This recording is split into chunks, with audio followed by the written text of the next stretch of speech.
Spaniards are going to the polls in a general election that offers a choice of two starkly contrasting visions. Socialist Pedro Sánchez has been Prime Minister since 2018. He hopes his government's social reforms, crisis management and handling of a strongly performing economy will persuade voters to keep him in office. But his party has been lagging in polls behind the Conservative People's Party, PP, led by Alberto Núñez Feijóo, who may end up needing far-right support. This is the first Spanish general election of modern times held in the searing heat of midsummer, when many Spaniards are on holiday. Mr. Feijóo, 61, caused controversy during the campaign by appearing to cast doubt on the management of postal votes, which has surged to almost 2.5 million. Polling for the rest of Spain's 37 million voters will continue on Sunday until 2000 hours, 1800 hours GMT. The Conservative leader wants to roll back many of the Socialists' reforms, but to form a majority in Spain's 350-seat parliament he may turn to far-right Vox. Vox leader Santiago Abascal is a Spanish nationalist whose popularity has been driven as much by a fierce opposition to Catalan separatism and feminism as by anti-immigration policies. This will be a victory of progress over backwardness, the future over the past, truth over lies, Mr. Sánchez has said. The right is focusing on telling lies, we are focusing on making a comeback. Since 2020, Mr.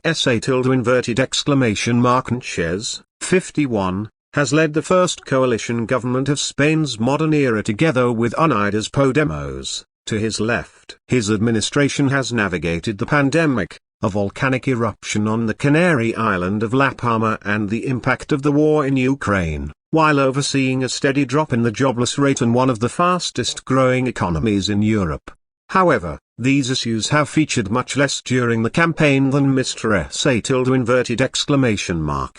would have liked. Instead, he has faced fierce criticism of his government's reliance on the parliamentary support of Basque and Catalan separatists. The right has cast Mr.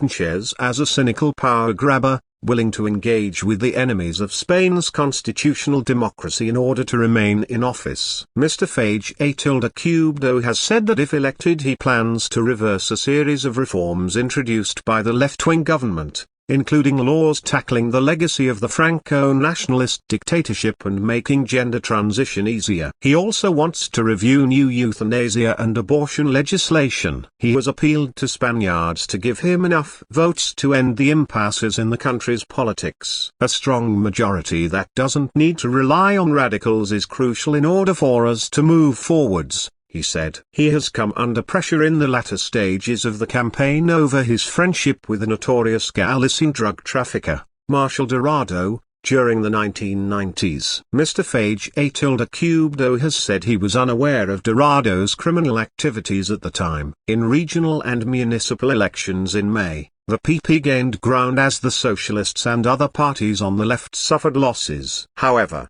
a new left-wing platform, Sumar, has been formed for the general election, gathering 15 parties under the same banner, including Unidas Podemos. Led by charismatic Labour Minister Yolanda Díaz, Sumar is aiming to secure third place ahead of Vox, and thus give Mr. Sánchez a chance of forming a new coalition government. The PP and Vox have already formed dozens of coalitions and governing partnerships on a local level. The parties on the left warn that victory on Sunday for Mr. Feijóo would open the door to the far right entering the national government, bringing with it a rolling back of rights for immigrants, women and the LGBTQ+ community.